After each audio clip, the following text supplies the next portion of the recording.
With that right hand, tremendous snap, tremendous power to right hand. Talking about Mayweather. I mean, he really lands that right hand with great power. There's no question.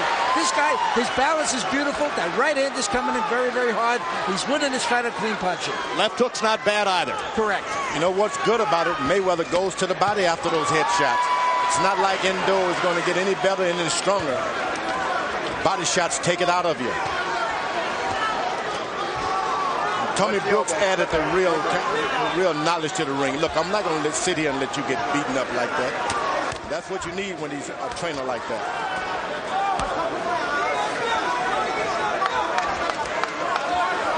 Yeah, in essence, what Durant and Brooks were saying to Endo is, look, we know you have to be wild and reckless to get your offense off, but you just can't allow the guy to paint you constantly with clean shots.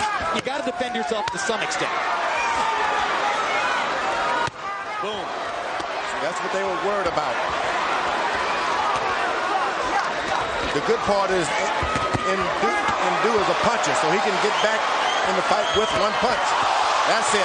I don't think Floyd's worried about his punches anymore. That's it. Looked like 3 or 4 straight right hands. Nick Durant is going to throw in the towel. Nick Durant is showing Endo the towel, and Endo saying, no, don't throw it in. Endo is shaking his head at Durant, saying, no, don't throw the towel in. And now the referee does it for him. Terrific fight. Terrific performance by Floyd Mayweather. But you know, if you're from South Africa, you can have a lot of pride tonight. This man showed that he was a beast. What a warrior. Take a punch and give it back. Made a lot of fans. Remember when John the Beast Mugabe fought so spiritedly against Marvin Hagler that everybody thought, well, you know, we got to see Mugabe again. People are going to want to see Endo again, too. Endo has made himself a star around here.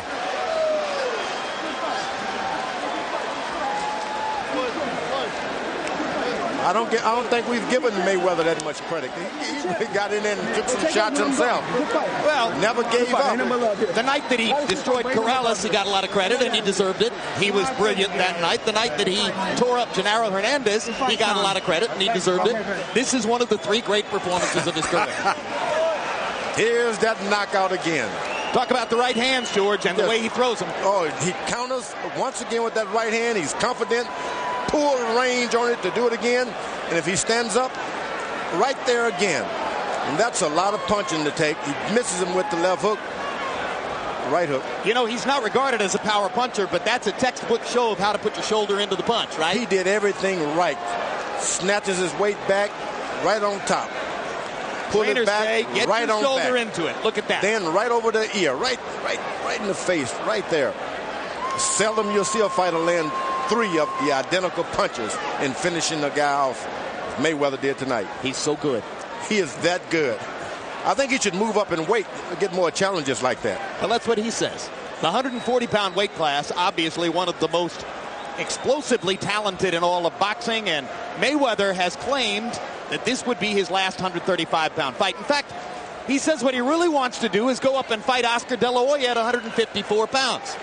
Look at Michael Buffer, how good he looks. Well, we're going to see him in a minute.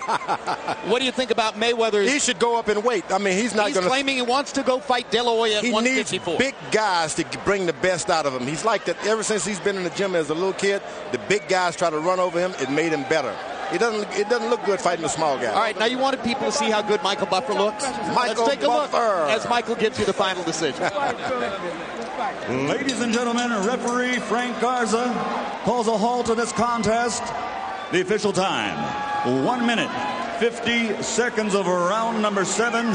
The winner by knockout victory and still the undefeated WBC lightweight champion of the world, the pride of Grand Rapids, Michigan, pretty boy, Floyd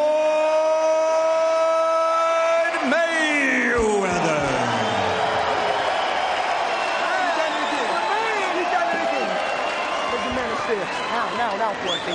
Still unbeaten, 31 wins, no losses, 21 knockouts, still unequivocally the kingpin of the lightweight division, as he was at 130 before this, and a serious threat at 140 if he decides to move up. Mayweather, 158 out of 304. brilliant numbers. Endo threw 460 punches despite coming through a hailstorm of power shots from Mayweather to do it. Mayweather's accuracy in the power punching department may be some kind of a near CompuBox record or something. I mean, you just don't see it. 58%. Endo, 51 out of 269. Every one of those 269 power shots represents courage and determination on Endo's part, because he was opening himself up to a devastatingly accurate puncher to try to get it done. You just never expect these kind of fights, and you get them. That's like a treat. Particularly after you got what you got in the first fight. Oh. Let's go to Larry Merchant with the winner. Thank you very much, Jim. Congratulations, Floyd. That was a terrific performance. Why did you feel you could stand and fight with Endo? First of all, I'd like to thank God for this victory, because without him, all this wouldn't be possible. I feel that I've never seen him fight before, but I know he's a big power puncher. And just showing versatility, trying to show the fans that I can fight in the inside, too, and get the fans some exciting fights instead of moving every fight. Why haven't you done this before? Switching up. I mean, I like to just, get the victory the best way I know how. Today, I feel if I let him throw all his power shots, I'm catching him on my shoulder, catching him on my arm, eventually he'll wear down and I can get him in the later rounds.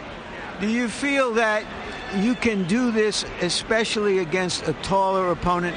Well, it don't matter. Because you've had victories like this against Corrales and Gennaro Hernandez. I don't really know, what opponents I can do it on, but he was strong and tough, and I feel that, once I move up to 140 pounds, he'll take over the lightweight division. It's between him and Victoriano Sosa, between those two guys who are the toughest lightweights. All right, let's take a look at the knockout, and you describe what happened and why you saw that your right hand he was open for your right hand all night long.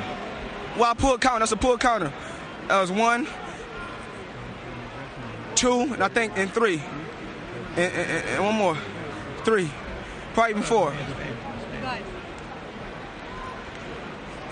Did you notice quickly early in the fight that he was so open for that right hand, or had you been told by your brain trust that you could expect that? Well, my Uncle Roger said he watched tapes on him, and before we came out the dressing room, he said, this is the type of jab he's going to be throwing.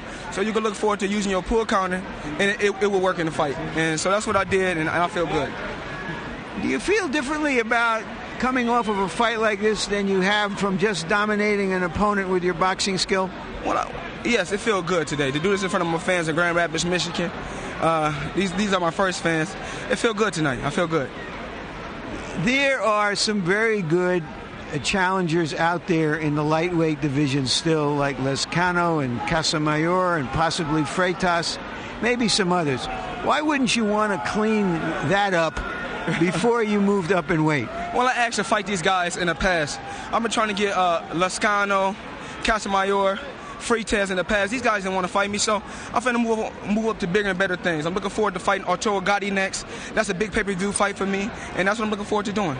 I have to tell you, I don't want to bring you any bad news, but Arturo Gatti's manager, Pat Lynch, told me yesterday there would be no Gatti Mayweather fight in 2004. Well, so then where do you go? Why would you go up there if you have good challengers at 135? Well, these guys, they say they want to fight, but then they don't never want to fight. They've been there for the longest. Well, that has to do with money. You know that. Well, I got to get the big piece of the money, because I have to prove myself over and over again, man. Floyd Mayweather is willing to fight any fighter from 154 on down. You bring him and I'll take him. You can mark my word to that. Thank you, and again, congratulations for an outstanding fight. Jim?